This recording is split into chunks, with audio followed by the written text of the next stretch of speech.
Hello, नमस्कार, आदाब, सत श्री अकाल और अस्सलाम वालेकुम। मैं हूं मोहम्मद अहमद काज़मी, लेकर आया हूं आपका पसंदीदा कार्यक्रम आपके रूबरू। इस कार्यक्रम में हम आपको कुछ जानकार लोगों से मिलवाते हैं और कुछ खबरों पर चर्चा करते हैं ताकि कुछ गहराई से मालूमात हो सके। अभी मिडिल ईस्ट में जो सबसे बड़ी खबर है जिससे इजराइल को झटका लगा है, रेजिस्टेंस फोर्सेस जो फिलिस्तीनी उनके मुखालिफ ग्रुप्स हैं, उनका कहना है कि जनिन ऑपरेशन जिस मकसद के लिए इजराइल ने किया था वो उसमें कामयाब नहीं हुए और अब रेजिस्टेंस की ताकत बढ़ रही है। वो क्या कुछ है, क्योंकि इस बार एयरफोर्स का इस्तेमाल किया गया, हेलीकॉप्टर्स का इस्तेमाल किया गया। ऐसा लगता है कि इसमें एस्केलेशन कुछ बढ़ी है। आज फिर एक ताजा खबर यह है कि कुछ जगहों पे गिरफ्तारियां इजराइल ने शुरू की हैं। इस पूरे इलाके में क्या कुछ हो रहा है, उस पर हम बात करेंगे। आज हमारे खास मेहमान हैं सीनियर जर्नलिस्ट शेख मंजूर साहब, और हम उससे अलावा भी कुछ और चीजें अगर होंगी उस इलाके के सिलसिले में हम उस पर भी बात करेंगे। शेख मंजूर साहब, वेलकम है आपका। मीडिया स्टार वर्ल्ड को आप वक्त देते हैं उसके लिए आप ये बताइए कि जनिन ऑपरेशन जो इजराइल ने ये कहते हुए कि कुछ उनके मुखालिफिन हैं उनको गिरफ्तार करना है, पकड़ना है और उनके खिलाफ कुछ हमले हो रहे हैं वहां से, इस ऑपरेशन को रेजिस्टेंस फोर्सेस इजराइल की नजर से नाकाम कह रहे हैं। आप इसको किस तरह से देख रहे हैं? एक लंबे अरसे से आप उस इलाके पर नजर रखते हैं। देखिए, अगर हम देखेंगे ये सबसे बड़ा मैसिव मिलिट्री ऑपरेशन है जो जनीन के जो रिफ्यूजी कैंप्स है जो वहां पर 1953 में सेटअप किए गए थे वहां पर किया गया है। जनीन का कुल टोटल रकबा जो है ये 1 किलोमीटर स्क्वायर किलोमीटर के करीब है और वहाँ 13-14 हजार लोग रहते हैं, इनमें से मैक्सिमम रिफ्यूजीज है। इसराइल के लिए सबसे बड़ी प्रॉब्लम ये हो रही है, पिछले कई सालों से सबसे ज्यादा उनको लग रहा था थ्रेट है गाजा से, जहां पर हाम्स पावर में है। लेकिन पिछले कई सालों से वेस्ट बैंक में भी जो मिलिटेंट फोर्सेस है, रेजिस्टेंट फोर्सेस है, वो अपना जो है कायम करना चाहते हैं, अपना उनका ये जो है सेटअप कायम, ये इसकी भी एक निशानदेही कर रहा है कि जो महमूद अब्बास की हुकूमत है, अल फतह की हुकूमत है, वो धीरे धीरे वीक होती जा रही है और यहाँ पर भी रेजिस्टेंट ग्रुप्स जो है वो ज्यादा मजबूत हो रहे हैं।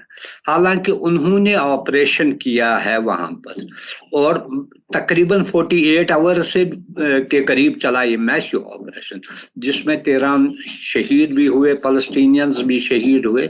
लेकिन और उनका कहना था कि ये जो सारे फलस्तीनियन ग्रुप्स है, जिसमें एक जनीन ब्रिगेड भी है या हमस है या दूसरे जो ग्रुप्स है, वो वहां पर उनकी कंसंट्रेशन है और इनको रिपोर्ट आ रही थी कि यहाँ से ही ये इजराइल के मुख्तलिफ जो जिस पर ऑक्युपाइड है और उनके इलाके हैं वहां पर ये हमले कर रहे हैं।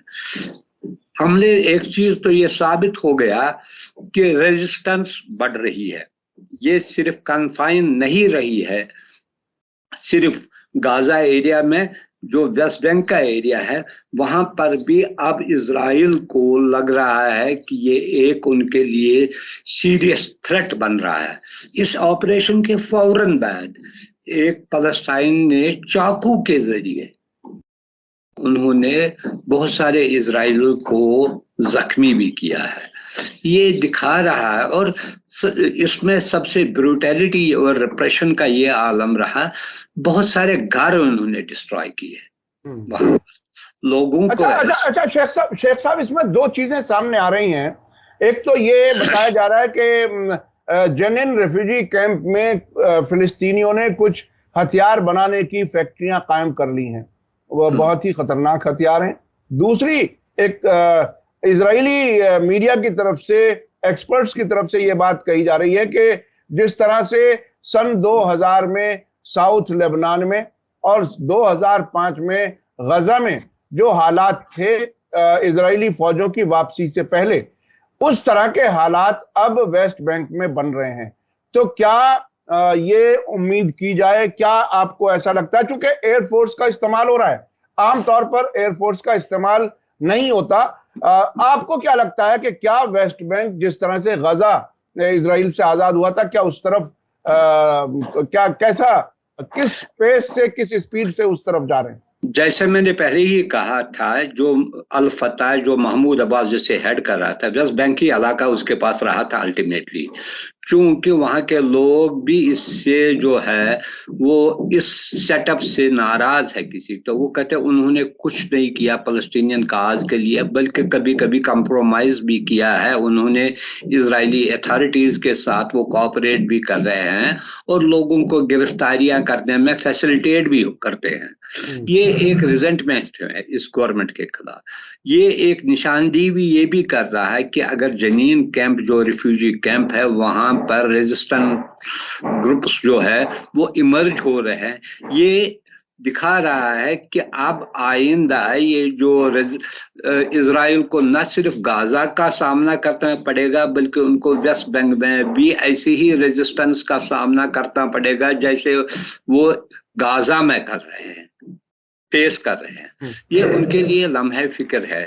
لیکن جس طریقے سے انہوں نے کیا، اس کے علاوہ ان کو جس مقصد کے لیے اگر وہ فیل بھی ہوا، لیکن جس طریقے سے انہوں نے انوسینٹس کو، جس کے بچوں کو، عورتوں کو گھروں سے نکالا اور ہراسمنٹ کی، ان کے مکان ڈسٹرائی کیے گئے، وہ بروٹیلٹی کی بہت بڑی حد ہے جس پر ہمیں یہ افسوس ہے کہ انٹرنیشنل کمیونٹی بھی چپ چاپ یہ دیکھتی رہی، تماشائی بنتی رہی، انہوں نے بھی کوئی ایکشن نہیں لیا.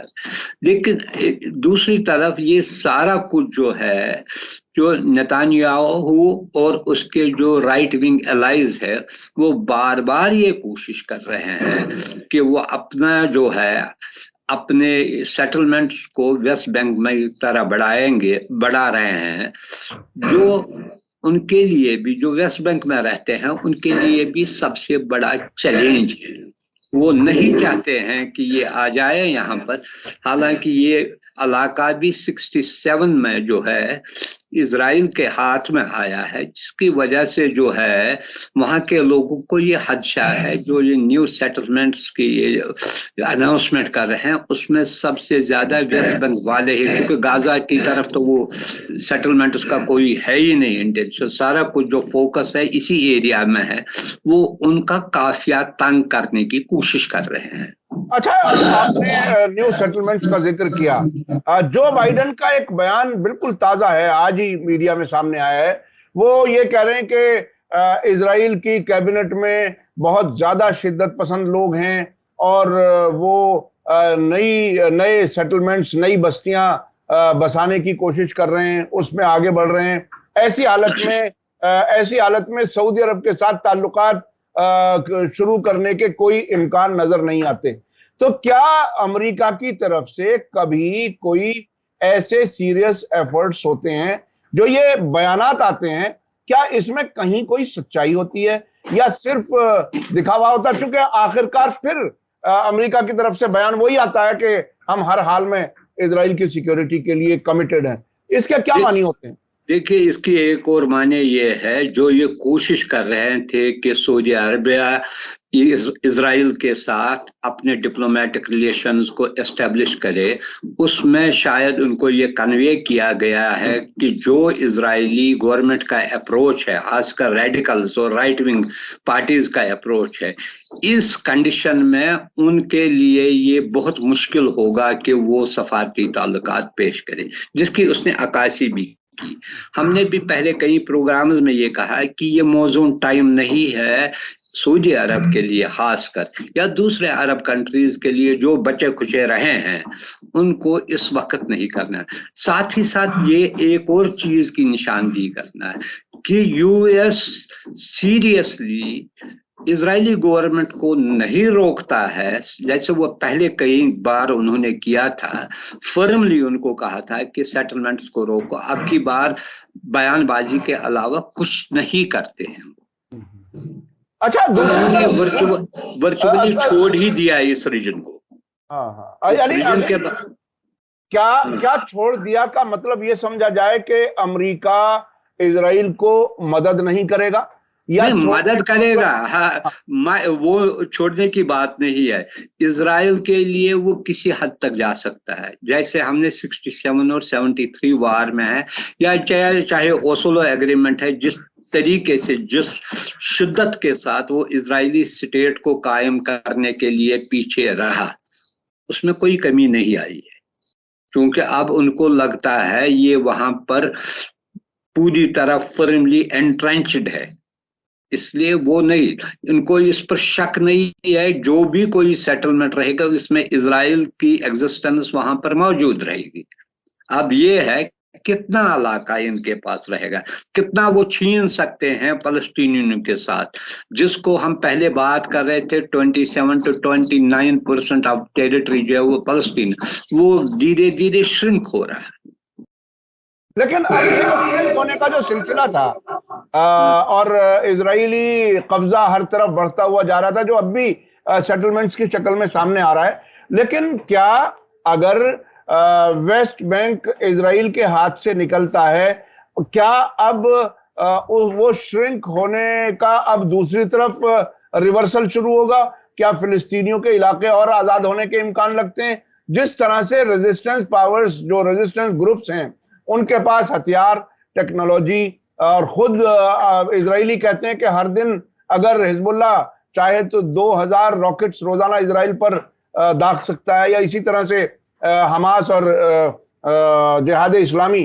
تو کیا ایسی حالت میں اب اسرائیل کا جو پھیلاؤ تھا، جو ایکسپینشن تھا، اس کے ریورسل کا وقت نزدیک ہے؟ کیا آپ کو کیا لگتا ہے؟ دیکھیے ایک چیز تو یہ کلیئر ہو رہی ہے کہ ویسٹ بینک میں جتنی ایکسس اسرائیلی فورسز کو تھا، کیونکہ وہ کسی بھی وقت جاتے تھے، کسی بھی ایریا میں وہاں پر چھاپے مارتے تھے، لوگوں کو پکڑتے تھے.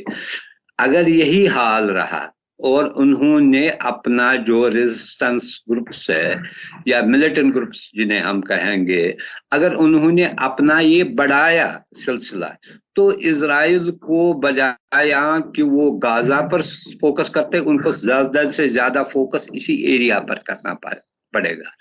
اور یہ سب اس وجہ سے زیادہ ہو رہا ہے چونکہ جو ایکسٹریمسٹ جیوز جو ہے، جو گورنمنٹ کا بہت حصہ ہے، ان کے ایجنڈے میں پہلے سے ہی یہ لکھا تھا، یہ انہوں نے ان کو کہا کہ ہم یہ چیزیں کریں گے. اور چونکہ پرائم منسٹر کی مجبوری ہے، وہ کسی by hook or crook he wants to remain in power, وہ ان کی ہر بات ماننے کو تیار ہے. حالانکہ اس کے لیے خواہ اگر اس کو انٹرنیشنل ریمیفیکیشنز بھی کسی حد تک ہوگے، وہ بھی لینے کو تیار ہے، بیئر کرنے کو، تاکہ وہ پاور کے ساتھ چپک کے رہے. یہ ایک بڑی یہ ہے. لیکن اس کا جو اثر ہے، اگر یہ آپ دیکھیے کہ 100 سے 119 کے قریب جو ہے فلسطینین مارے گئے، اور ان کے بھی اسرائیل کے بھی 18-19 آدمی جو ہے اس سال کے اب تک مارے گئے. یہ جو کیجویلٹی نمبر ہے دونوں طرف بہت ہائی ہے. یہ ایک سینس آف انسیکیورٹی یہ اسرائیلیز میں بھی ہو گیا ہے پیدا، کیونکہ وہ کہیں بھی علیحدہ نہیں جا سکتے، آئسولیشن میں نہیں چل سکتے، کیونکہ ان کو پتا ہے کسی بھی طریقے سے کہیں نہ کہیں ان پر حملہ ہو سکتا ہے.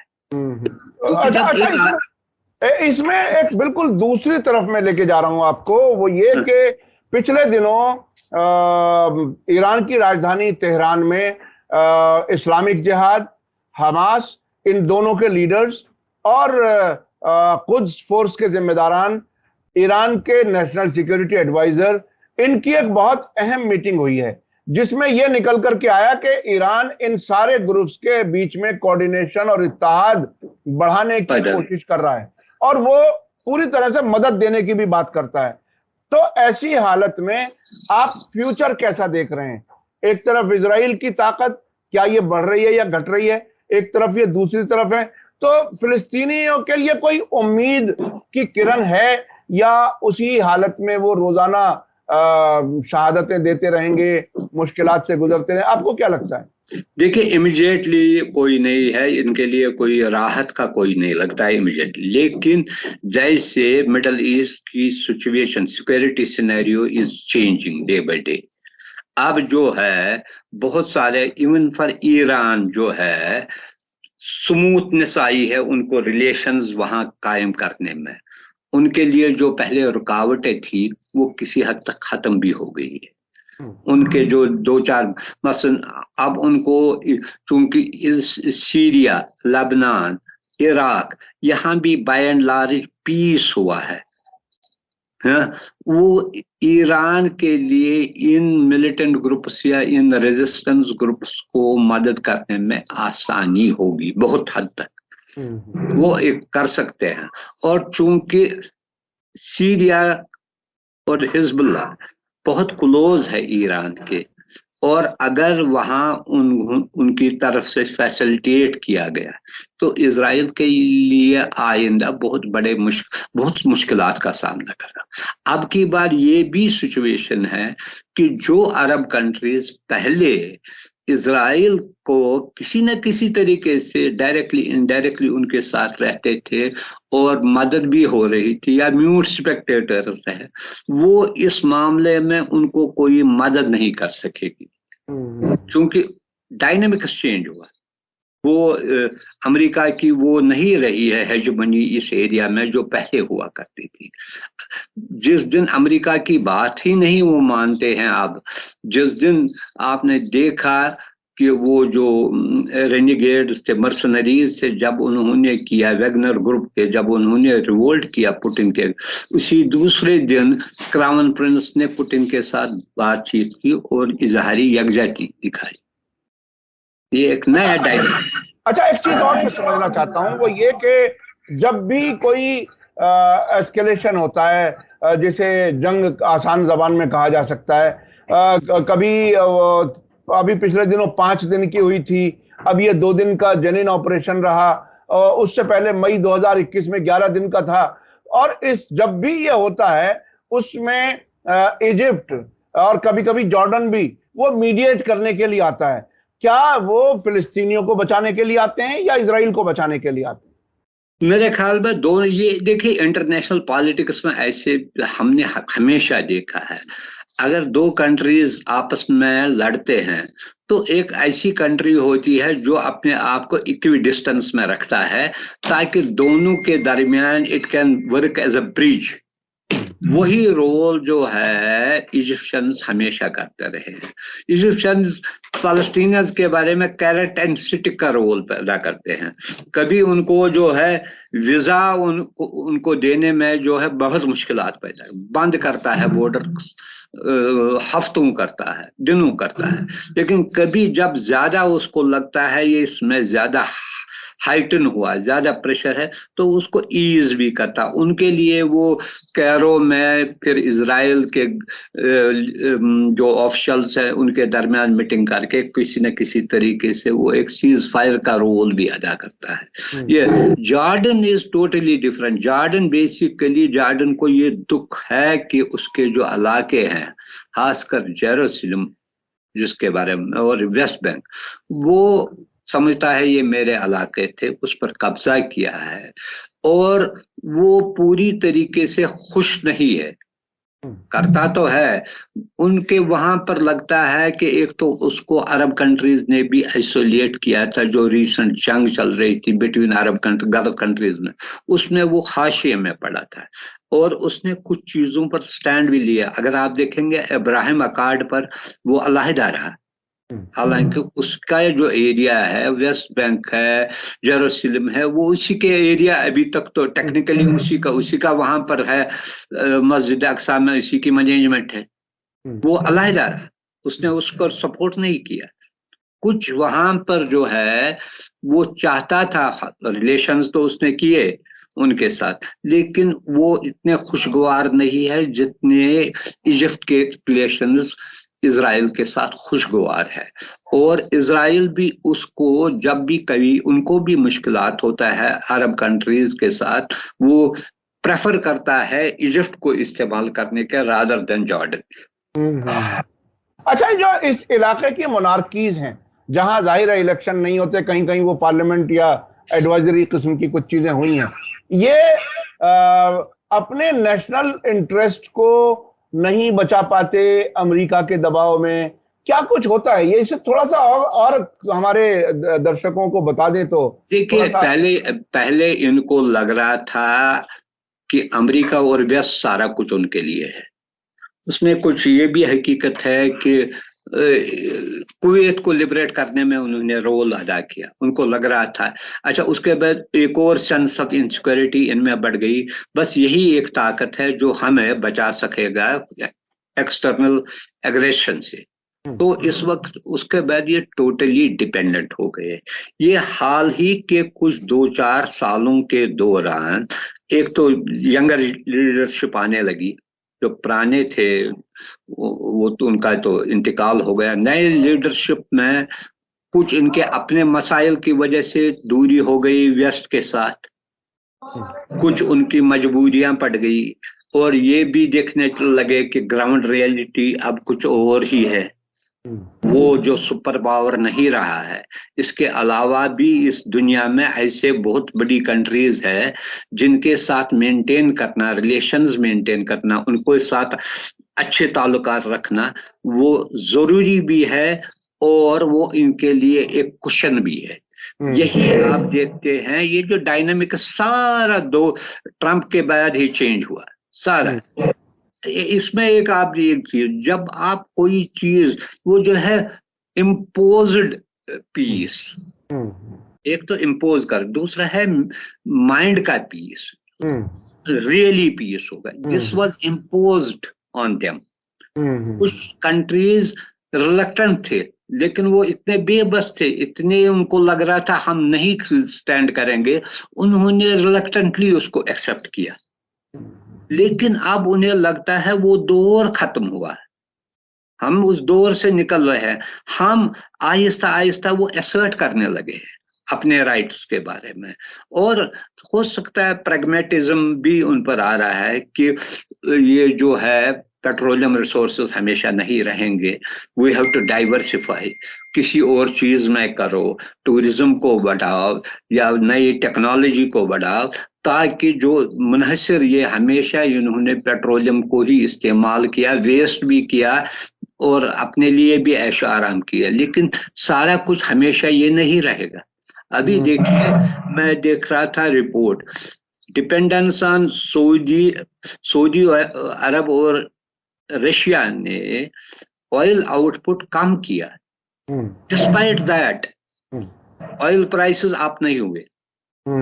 अब उन्होंने रिसेंटली एक और डिसीजन, हम फर्दर इसको इम्पोर्ट करेंगे, लेकिन अब बहुत सारे ये एवेन्यूज बने हैं दूसरे कंट्रीज के लिए। मसलन ईरान चाइना को भी ऑयल देता है, बहुत सारे कंट्रीज को ऑयल देता है, रशिया सस्ते दामों पर उनको देता है, पाकिस्तान को भी दिया, इंडिया को भी दिया, ईरान चाइना को भी दिया।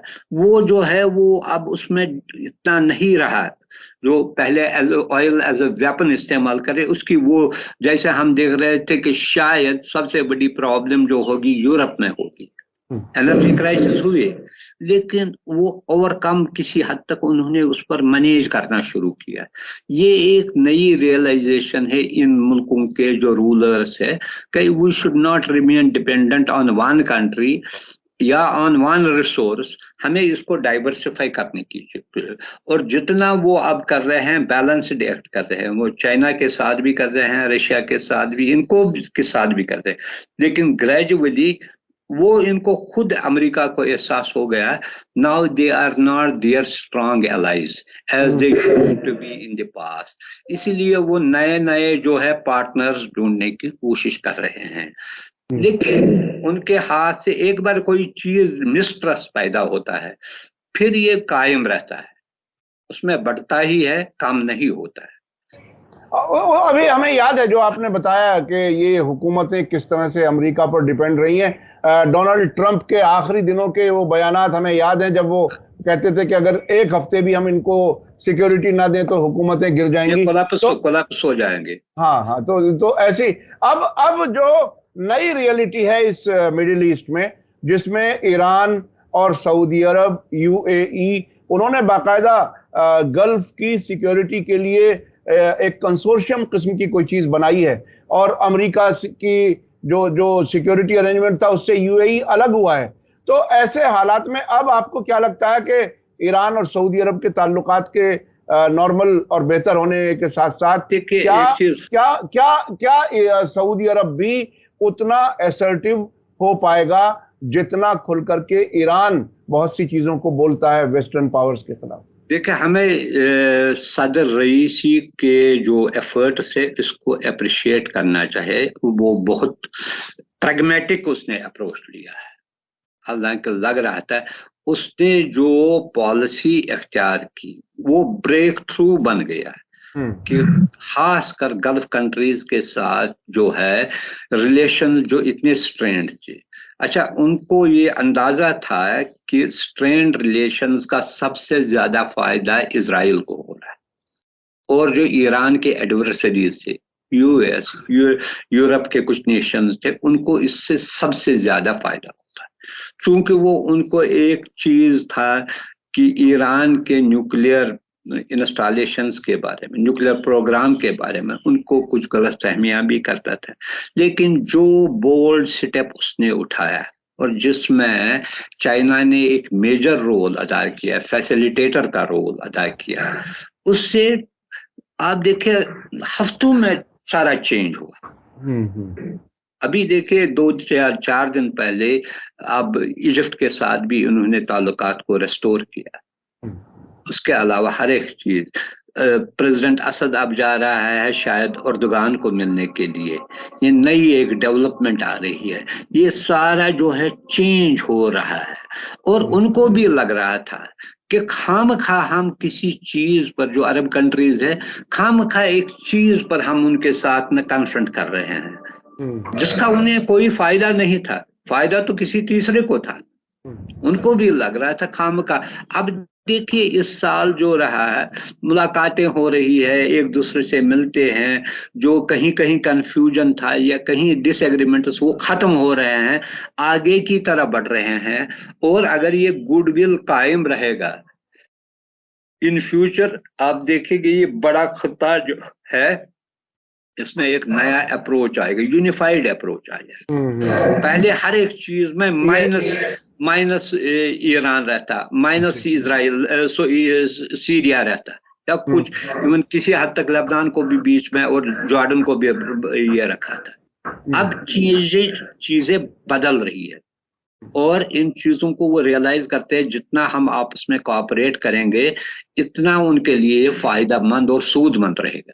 जी, बहुत बहुत शुक्रिया शेख मंजूर साहब, आपसे बात करके बहुत सी चीजें हमें मालूम होती हैं और हमारे दर्शक भी आपको बहुत पसंद करते हैं। हमें उम्मीद है कि ये आपको प्रोग्राम अच्छा लगा होगा। आप लोग अपने कमेंट्स में जरूर बताएं कि आप इसको कैसे देख रहे हैं, क्या हम इसमें कुछ और भी हम कर सकते थे। आप कुछ सवालात भी भेज सकते हैं आइंदा के इंटरव्यूज के लिए। बहुत बहुत शुक्रिया। इसी के साथ मुझे दीजिए इजाजत। धन्यवाद, शुक्रिया। जय भारत, जय हिंद।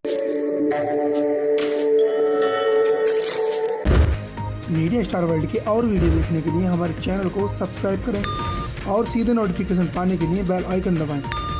और अगर हमारी खबर सच्ची और अच्छी लगे तो अपने व्हाट्सएप, इंस्टाग्राम, फेसबुक और ट्विटर अकाउंट पर जरूर शेयर करें।